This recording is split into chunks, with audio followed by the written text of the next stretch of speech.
இந்த வீடியோவை உங்களுக்கு வழங்குவோர் மாலை முரசு செய்திகள் தொலைக்காட்சியின் படிப்போம் ஜெயிப்போம் உயர்கல்வியை தேர்ந்தெடுப்பதில் உள்ள சந்தேகங்களை தீர்க்கும் நிகழ்ச்சி தினமும் மாலை 5 மணிக்கு. திரு கனகராஜ், இந்த துணைவேந்தர் மாநாட்டு கூட்டுவதை எப்படி பார்க்குறீங்க? முதல்ல இன்னைக்கு குடிமைப்பணி தேர்வுகள் ரிசல்ட் வந்திருக்கு. தமிழ்நாட்டில் நான் முதல்வன் திட்டத்தில் உதவி பெற்ற 134 பேர் எழுதி 50 பேர் அதில் பாஸ் பண்ணியிருக்காங்க. 2 பேர் தமிழ் வழியில் எழுதி பாஸ் பண்ணியிருக்காங்க. அவங்க எல்லாத்துக்கும் என்னுடைய பாராட்டுக்கள், வாழ்த்துக்கள். நீங்கள் கிராஸ் என்ரோல்மெண்ட் ரேஷியோவில் நம்பர் 1, கல்வி அறிவு பெற்றவர்களில் அநேகமாக வட மாநிலங்களை விட பெட்டராக இருக்குது. இதில் ஆர்.என். ரவி எந்த ஆணியை பிடிங்கி இங்கே இதை சரி பண்ணுறதுக்காக வராரு? ஒரு கல்வி கவர்னர் இப்படிதான் பேசுவாரா? ஆணி இப்படி சொல்ல மாட்டீங்களா தம்பி? இதுக்கு நீங்க பொறிக்க மாட்டீங்களா? நான் கேக்குறேன், கான்ஸ்டிடியூஷன் அத்தாரிட்டி கவர்னர் இருங்க மணிகண்டன், இதெல்லாம் ஒரு பேச்சா? நான் கேக்குறேன் இல்லங்க, ஏங்க நான் கேக்குறேன், வெயிட் பண்ணுங்க. நான் கேக்குறேன், அதுக்குள்ள என்ன உங்களுக்கு அவசரம்? இந்த மாதிரி பேசும்போதெல்லாம் நான் பேசுறேன். ஆணி இப்படி என்ன வார்த்தை? வெயிட் பண்ணுங்க. இல்லை திரு கனகராஜன், பல முறை நீங்கள் ஆளுநர் இப்படி தான் கேட்குறீங்க, நானும் விவாதத்தில் கேட்குறேன். ஏன் அவர் ஒரு அரசியலமைப்புப்படி உயர்ந்த பதவியில் இருக்கிறவர், ஏன் திரும்ப இந்த மாதிரியான வார்த்தைகள் விமர்சனங்கள்? அதாவது நீங்கள் கூட அதிகாரம் முதலான்னு கேட்டீங்க. அதிகாரம் இதுதான் சொன்ன பிறகு நீங்கள் அதை பற்றி மதிக்காமலே போய்கிட்டு இருந்தீங்கன்னு வச்சுக்கோங்க. அதுக்கு என்ன உதாரணம் சொலவடை சொல்லலாம்? எரும மாட்டில் மழை பெஞ்சது மாதிரி போகிறாங்கன்னு தானே சொல்லுவாங்க. நீங்கள் சொல்லுங்கள், உங்களுக்கு அதிகாரம் இதுதான் சொல்லியாச்சு. எவ்வளோ நாள் அதுக்காக அவரோட ஃபைட் பண்ண வேண்டியிருந்தது? 2020 25 வரை நீங்கள் ஃபைட் பண்ண வேண்டியிருக்கு. இதுக்கு நியாயம் கிடைப்பதற்கு. நம்பர் 1. நம்பர் 2, உச்சநீதிமன்ற தீர்ப்பை நீங்கள் நியூக்ளியர் மிசைல்னு சொன்னீங்கல்ல, அதுக்கு பேர் என்ன? ஆணின்னு சொன்னோன்னு இவ்வளவு கோபம் வருதுல்ல. உச்சநீதிமன்ற தீர்ப்பை நீங்கள் என்ன சொல்கிறீங்க? நியூக்ளியர் மிசைல்னு சொல்கிறீங்க. இந்த ஆணிக்கும் நியூக்ளியர் மிசைலுக்கும் என்ன வித்தியாசம்? நீங்கள் இங்கிலீஷில் சொன்னால் அதை நாங்கள் கொண்டாடணும், நாங்கள் தமிழில் சொன்னால் உங்களுக்கு கோவம் வருமா? நான் ஐயோ பாவம் சாதாரண ஆள், நீங்கள் குடியரசு துணைத் தலைவர் வேறு. சரி, அது ஒரு பக்கத்தில் இருக்கட்டும். இவர் பொதுவாகவே நான் என்ன சொல்ல விரும்புகிறேன் அப்படின்னா, குடியரசு துணைத் தலைவர் இப்படி பேசுனதை குடியரசுத் தலைவர் இதை பேசக்கூடாதுன்னு சொல்லியிருக்கணும்.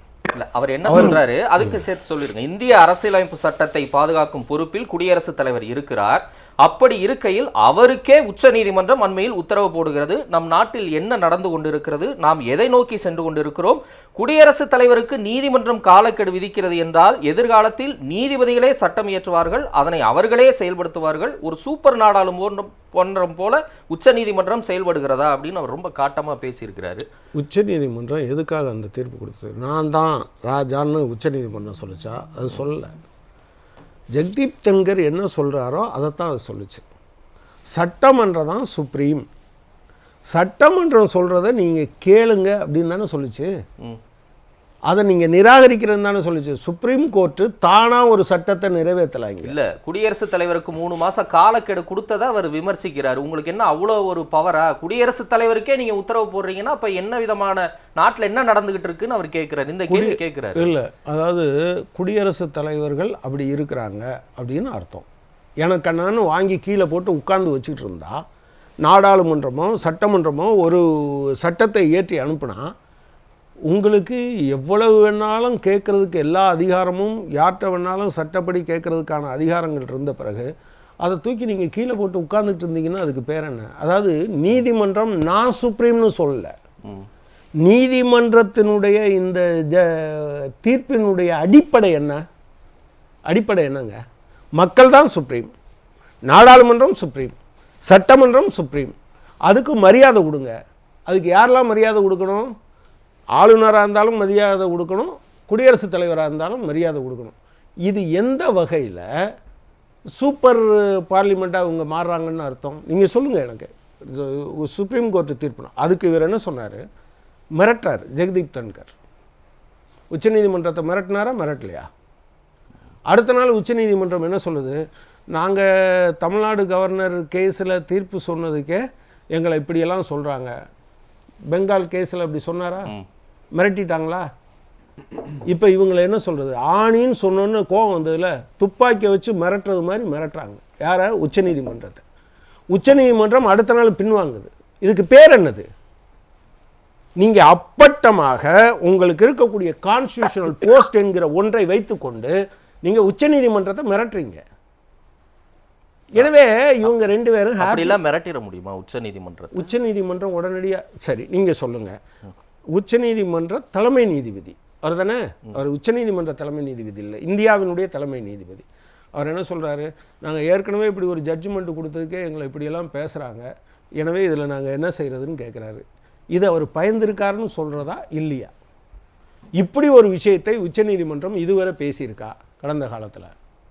இல்லைன்னா அடிப்பாங்க. லோயாவுக்கு என்ன நடந்ததுன்னு உங்களுக்கு தெரியாது, உங்களுக்கும் தெரியாது, எனக்கும் தெரியாது. எனவே அவர் பயப்பட்டது நியாயம்.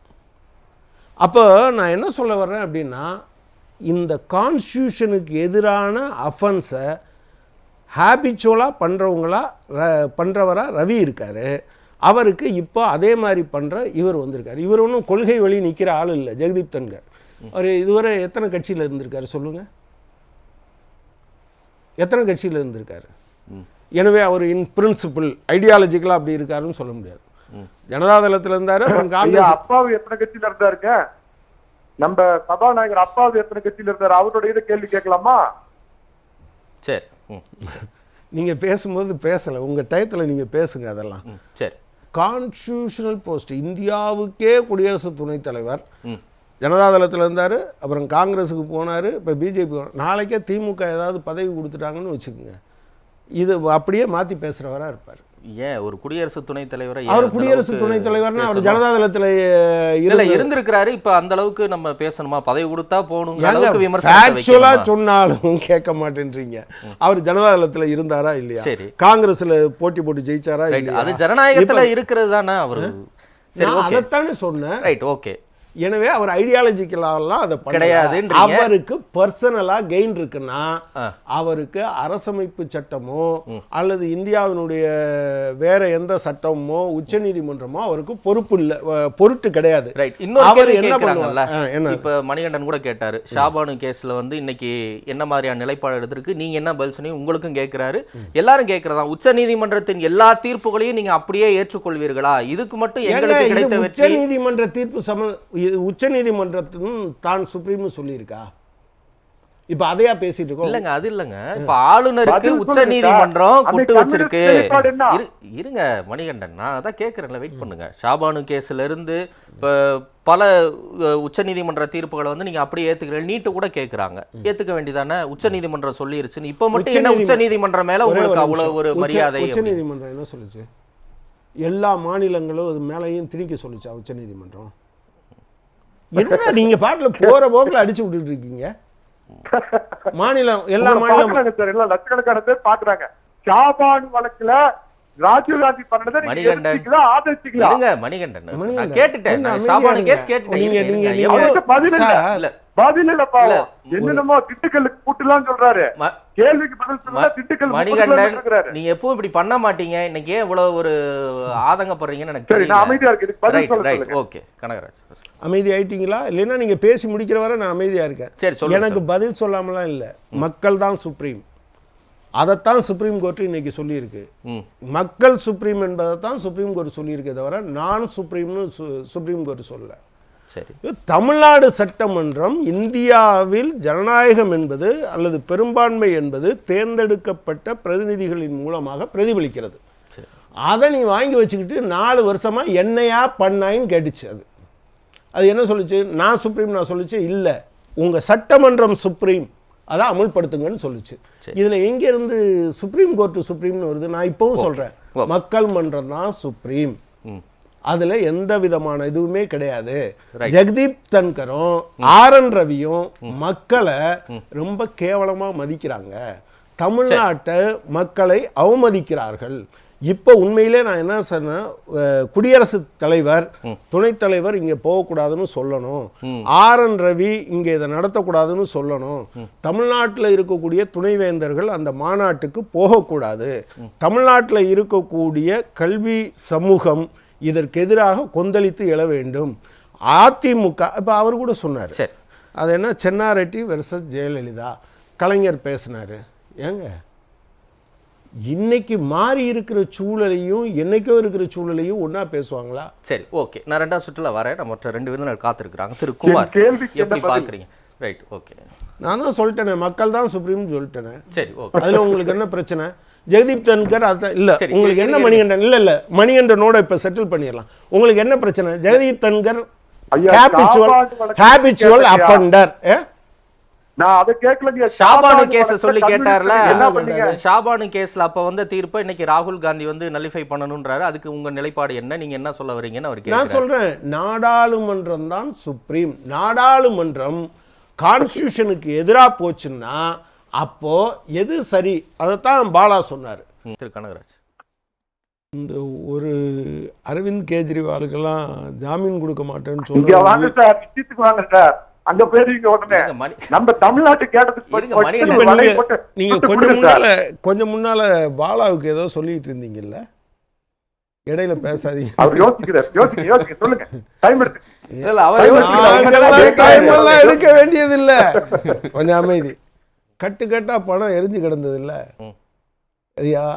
அதுக்கு பாரதிய ஜனதா ஏதாவது ஸ்டேட்மெண்ட் விட்டுருக்கா? ஜெகதீப் தன்கர் சொல்லியிருக்காருல்ல, என்ன சொல்லியிருக்காரு? கட்டுக்கட்டா பணம் எரிஞ்சிருக்கு, அந்த நீதிபதியை யாரு கேள்வி எழுப்ப முடியும்? ஒரு வாரம் கழிச்சு ஒரு செய்தித்தாள் பதில் சொல்லிட்டு அதையும் கேளு. ஆமா, கேள்வி எழுப்புற பாஜக கேள்வி பதில் சொல்லிட்டு அதை கேளுங்க.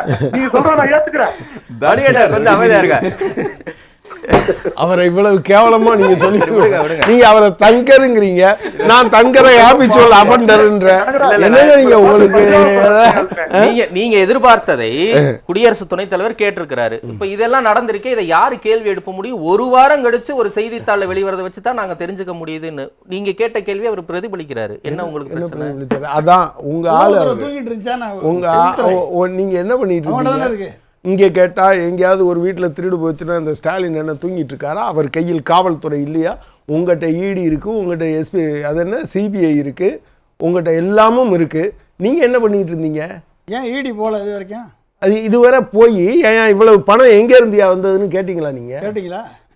உங்களுக்கு என்ன யோகியதை இருக்குது? பேசுகிறதுக்கான யோகியதை உங்களுக்கு எதுவுமே கிடையாது. அடுத்து வந்து ஈடியை பற்றியெல்லாம் அதனால தான் சொல்கிறோம், நீங்கள் மிரட்டிட்டீங்களே நீதிபதியை. நீங்கள் நீதிபதியை பல நீதிபதியை மிரட்டி வச்சுருக்கீங்க. அதைத்தான் நான் சொல்கிறேன். தன்கர் சொன்னோன்னு இந்தியாவினுடைய தலைமை நீதிபதியே சொல்கிறாரு, நாங்கள் அதில் ஜட்ஜ்மெண்ட் கொடுத்துட்டோம், இப்படி பேசிட்டாங்க, நாங்கள் என்ன பண்ணுறதுன்னு கேட்குறாரு. கண்டெம்ட் ஆகும் நீதிபதியை மிரட்டுறதுங்கிறதுலாம் ரொம்ப மிகையான மணிகண்டன், நீங்க ஒரே நிமிஷம் நான் தெளிவுபடுத்துறேன். ஒரே நிமிஷம். நீங்க நேரலை தொடக்கத்துல இருந்து இருக்கிறீங்க. நான் முதல் சுற்றுல அவர் சொல்லும் போதே சொல்லிட்டேன், மிரட்டிட்டாங்கன்னு எப்படி நீங்க சொல்ல முடியும், அது எப்படி சொல்றீங்கன்னு. அதற்கு அவர் பதில் சொல்லுகிறாரு.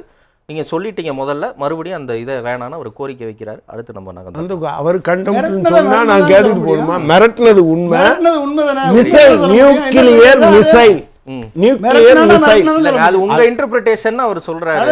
ஆமா, உங்க இன்டர்பிரேஷன் தான். வாங்கப்பட்ட தீர்ப்பா மிரட்டினதுனா சொல்ல முடியும்.